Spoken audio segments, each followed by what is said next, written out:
Salut à tous. Je voulais faire un retour sur la première vidéo, une vidéo dont je suis très content, mais il y a quelques oublis, peut-être parce que j'étais très enthousiaste quand je l'ai faite. Merci à tous d'avoir joué le jeu et d'avoir posté des commentaires tous très pertinents ou très encourageants. Merci beaucoup. Je voulais faire une petite aparté sur un commentaire de la part de Excavator et qu'il aurait été très intéressant que je mette en description les sources qui ont permis de faire cette vidéo. Ce qui est tout à fait exact. À l'université, de toute façon, on apprend qu'en quoi que les sources sont ultra importantes et il faut les mentionner. Donc c'est ultra important. Cependant, me voilà bien embêté en fait par rapport à cette vidéo en particulier. Pourquoi ? Car en fait, cette vidéo est issue de réflexions personnelles, de discussions que j'ai eues avec des professeurs ou d'autres passionnés, et des lectures que j'ai effectuées au fil des décennies en fait, depuis toujours. Donc vous donner là comme ça des sources me semble en fait assez compliqué pour cette vidéo. Cependant, je vais pouvoir quand même vous orienter un petit peu et vous proposer en description quelques livres très intéressants. Notamment au niveau de mes professeurs, moi à l'université j'ai eu Nicolas Drocourt qui est un byzantiniste, même si ce mot ne devrait pas exister, mais très talentueux. J'ai eu plusieurs discussions avec lui en fait très intéressantes autour du sujet donc de l'Empire romain, mais aussi de la notion d'empire.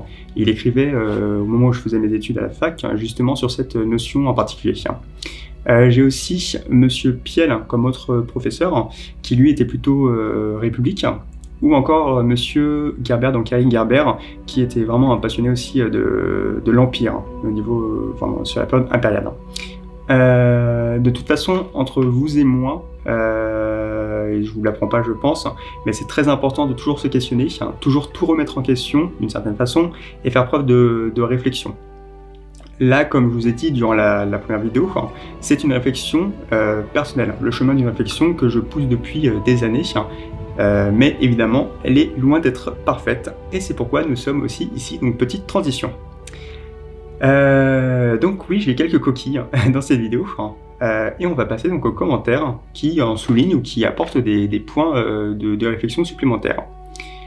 Alors commençons par le premier commentaire donc de Dettercrane. Ici donc il nous fait part de plusieurs pistes très intéressantes. Le fait d'imposer déjà, le fait qu'être un empire, c'est aussi imposer un modèle économique, culturel, militaire aux peuples qui ont été conquis. On tombe dans le juste en fait avec Rome en fait, avec la romanisation que Wikipédia définit comme étant le processus d'absorption, non sans échange, de la culture romaine. On peut noter l'adoption du culte impérial, d'autres divinités ou de la monnaie dans les différentes régions qui ont été conquises. Évidemment, la romanisation a des effets plus ou moins importants en fonction des régions et des peuples en fait. Sur les peuples celtes et germaniques, la romanisation se voit peut-être plus que dans le monde grec par exemple. On note aussi, plus qu'une romanisation dans le monde grec, un véritable échange culturel avec les Grecs, même s'il y en a tout de même avec les peuples germaniques ou celtes ou autres. D'autres notions très intéressantes donc, sont développées sous son commentaire, comme un questionnement sur les couleurs en fait. Savoir que l'Empire romain était déjà défini en rouge, d'autres peuples en vert et tout, c'est quelque chose d'assez intéressant, dont je ne connais pas tous les aspects, donc je voulais vous référencer sur son commentaire. Et aussi le fait qu'être un empire, c'est aussi se définir par rapport à ses voisins et comment les voisins nous définissent. Donc moi je vous invite vraiment à y faire un petit tour sur ce commentaire et y apporter aussi d'autres pistes de réflexion. Alors on va passer au commentaire donc de Rocco Brazor, donc merci. Ici, notre compagnon d'armes alarme sur la distinction orthographique de empire avec un E majuscule et empire avec un E minuscule. Le premier définit le territoire et le second le régime. Donc c'est tout à fait exact et ultra pertinent. Il faut faire attention à ça et j'aurais dû en parler, ça m'est passé hop, au-dessus de la tête. On retrouve la même chose en fait avec le mot église. Sans la majuscule, ça renvoie au lieu, et avec la majuscule, ça nous renvoie à l'institution. Donc merci à toi pour cette précision très pertinente.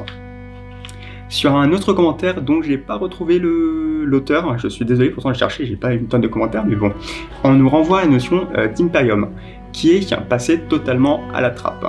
Alors figurez-vous, ma chaîne s'appelle Imperium Romanum, donc c'est un petit peu le comble d'être passé à côté de ça. Quelle ironie. Pour faire quoi en fait, l'imperium c'est quoi? Donc c'est le droit de commandement c'est un droit de commandement en fait de nature sacrée qui pousse son détenteur à une position d'élu des dieux en plus du peuple. Le détenteur de ce pouvoir a une sorte de toute puissance mais définie dans un cadre assez strict.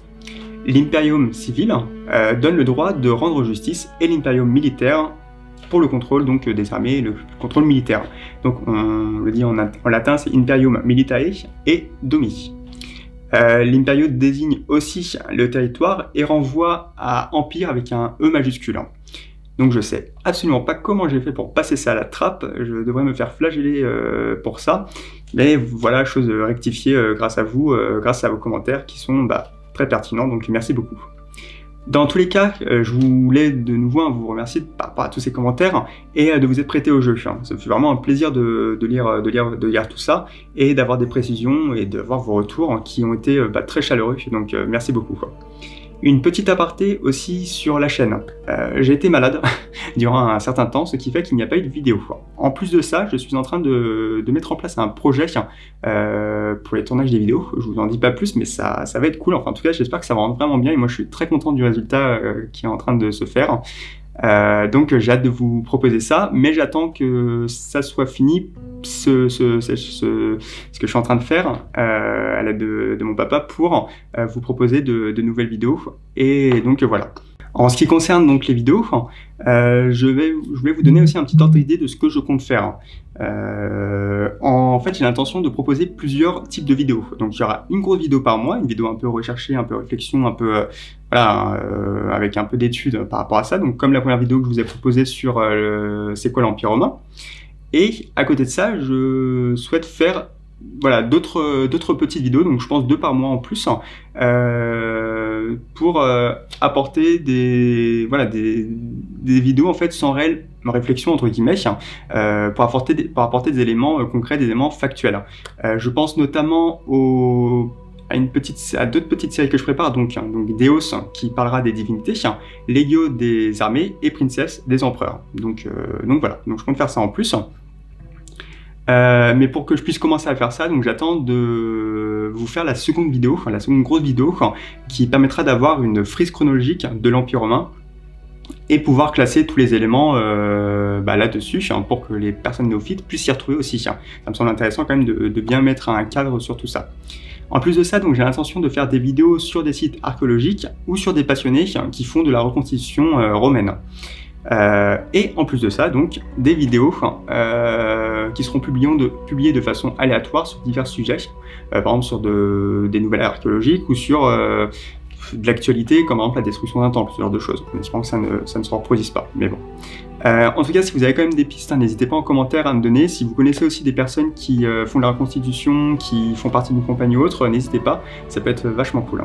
Donc, dans tous les cas, j'espère sincèrement que cette aventure vous plaira, qu'elle vous plaira autant, j'espère autant qu'elle me plaît, et que la Légion va continuer à grandir avec de nouveaux passionnés.